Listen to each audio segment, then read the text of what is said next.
What the city is talking about. This is Montreal Now on News Talk Radio, CJAD 800.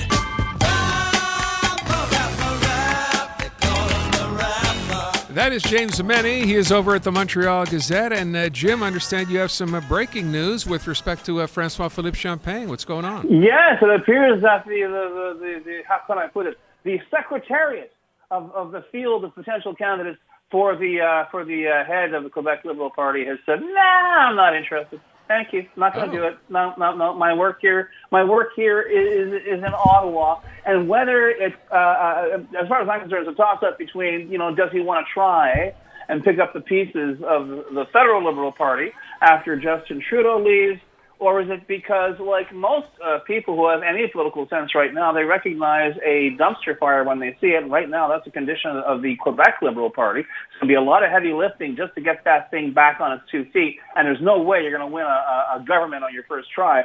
So that's a huge investment of time and effort. And I think a lot of people have got better things to do with their time than wait for the Quebec Liberal brain trust to try and figure out when's a good time to start actually, manifesting some signs of life.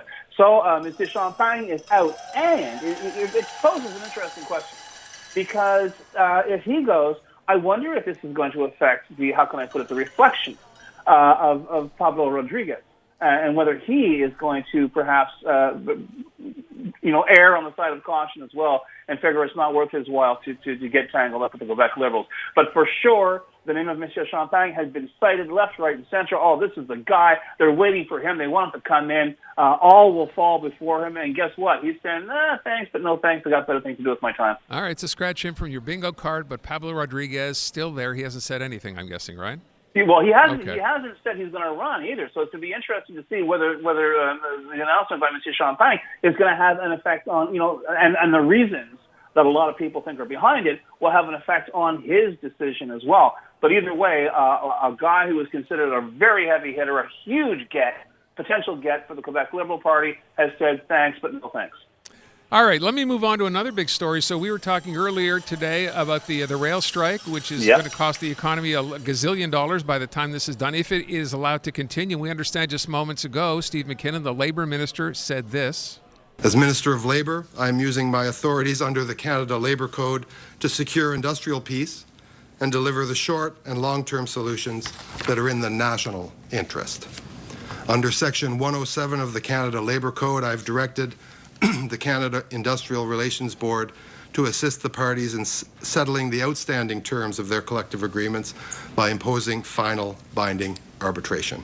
All right, help me out here, Jim. Final binding arbitration. That doesn't mean this thing is necessarily over in even a day or two, does it?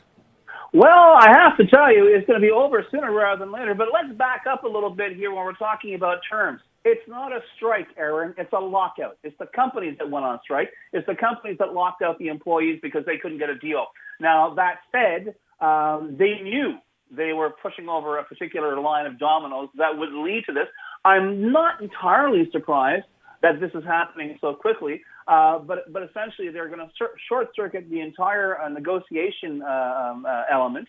Doug McSing of the NDP, and I don't see how he could have said otherwise, has said his party will vote against any kind of back-to-work legislation or any kind of binding move to endorse binding arbitration. The message is clear. Justin Trudeau needs every life preserver he can lay his hands on, and he knows this is a safe one because he knows the Conservatives will vote alongside the Liberals on this. The Conservatives are not going to turn their backs on shutting down a major labor conflict in Canada. But all that said, I can remember a time, maybe different prime ministers, maybe even a different prime minister named Trudeau would have waited a little bit longer and tried perhaps to bring the parties together without hauling out the cudgel of invoking binding arbitration. So and don't forget how long is it going to take? Pending the settlement of binding arbitration, everybody goes back to work working under the same conditions they had prior to this lockout. So the fact is they have busted this strike. Have they busted the union? We haven't heard from the unions yet. It would be interesting to hear what they have to say. But certainly the Liberals are hoping against hope that this very, very quick move trying to short-circuit this national rail strike is going to buy them some points in the polls. I doubt that it will. But all that said, if you're worried about losing billions and billions of dollars and you weren't going to get a good night's sleep tonight, don't worry. Sleep on both your ears, as we say in these parts. This labor dispute is over.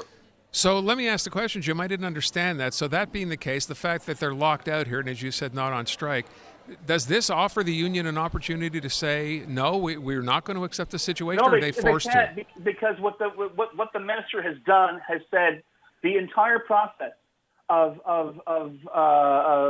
negotiations is over. We are ordering both of you to go in front of an arbitrator. You will each give your side. You will each give what you want, what you figure you can get, and what you figure you can afford to give. And the arbitrator will decide without appeal on what you get and how much it's going to cost. Now, is it a crapshoot? Sure it is. It's a crapshoot for both sides, because the arbitrator can turn around and say, you know what? These unions are seeking are perfectly reasonable, and I'm going to give them everything. And then the companies are going, okay, well, we've got to pay. We can't appeal this. That said, I don't think CN and CP Kansas City, which sounds like a great name for a band, went into this and locked these guys out without knowing the government would move this quickly. I think they know that, in this particular instance, the odds are in their favor of getting a settlement that they will be happier with than, say, the unions. Mm-hmm. But all that said, a very quick move on the part of the Trudeau government. Certainly, they won't be able to turn around and call themselves friends to Labour anymore. And it'll be interesting to see if Justin Trudeau starts showing his face in public again, how many people carrying placards and various union affiliations show up at his public events. Because quite frankly, this is a move more in character with a conservative government than with a so-called liberal government. Okay, Jim, just the last thing to touch on here. I see the headline, Quebec Solidaire wants a plan on how the province will adapt to climate change. Interesting from Quebec Solidaire, who haven't been able to even get a headline these days. They can't even find a co-spokesperson. Well, yeah, funny you should mention that, because that's the first thing that went through my mind. They need to put themselves back on the map.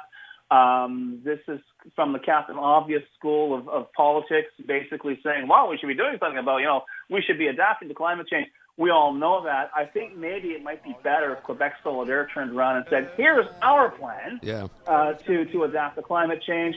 Really, Mr. Legault, why aren't you following it? But it seems to me we're going to be talking more about Quebec Solidaire down the road, Aaron, and I think to a certain extent, a lot of our conversation is going to be in the past tense, because I see this party going nowhere very, very quickly. Jim, last thing I want to check. It's Thursday. Have you heard anything from Jean-François Roberge or anybody else about that clarification to the OQLF directives yet? I'm just checking. No, it's fine. I was thinking that today as well, because nobody seems to be rattling his cage.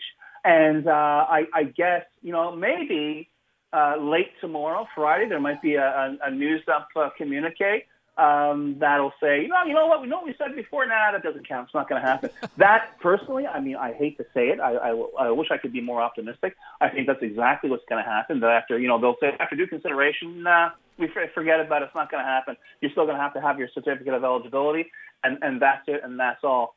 But all that said, let's hope at least English media will hold these ministers' feet to the fire, whether it's Dubé or that next minister, Eric Girard. This cannot be allowed to go unfollowed, unsurveyed, and quite frankly, this should become, if there's only one story that media in English Quebec cover, it should be this, because quite frankly, this is nothing short of a full frontal assault on English Quebec by the Legault government. I will tell you that I asked yesterday if we could talk to Eric Girard, because I was told that there had been a meeting between him and the QCJAD. It turns out that had not happened, because I heard back from his flack. But then I was told, well, maybe we can talk one day soon. So that's as much information as I have, Jim, on where they're going with this. It almost sounds as if he couldn't come to the phone because he was washing his hair. There you go. James Mennie at the Montreal Gazette. Thank you, Jim.